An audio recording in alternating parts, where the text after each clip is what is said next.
Blood Prince, Chapter 3. Durzo rushed towards the city. As he got closer, he could see an army closing in on the city. When he reached the walls surrounding the city, he could clearly see that the army was completely made up of undead. God damn necromancer. Durzo knows that the only people around that can summon an army of undead are the necromancers. I thought we killed them all 10 years ago. That didn't matter right now. What mattered is that the army was breaking down the gate.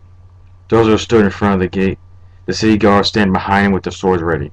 Men, we will stand here and defend this gate.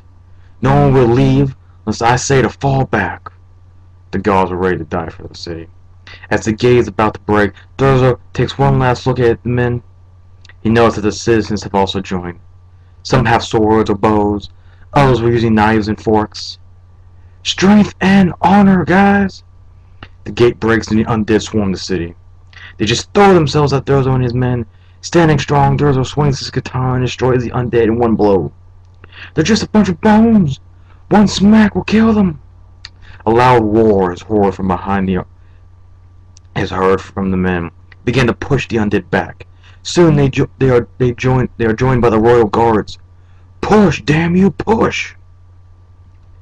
The army was demolished. The undead soon dispersed and the city is safe. Men have died in the battle, but the city remained intact. We have won! The men cheered and Durzo stood proud. They began to head back to their homes. They were stopped by one of the soldiers shouting, "There are multiple bandits charging the city! Bandits are charging the city!" Durzo turned and saw hundreds of bandits attacking his men. They managed to kill some, but the guards and citizens were overpowered by the sheer mass of numbers they were up against. Durzo had no choice but to give the command, "Fall back! Fall back to the castle!" The few men that still stood had begun to retreat to the castle. Some of them had died by arrows as they retreated. When Durzo and what men he had left made it back to the castle, they closed the door and barricaded themselves inside. Prince Durzo, what are we going to do? Durzo had no answer. We shall fight. It was the king.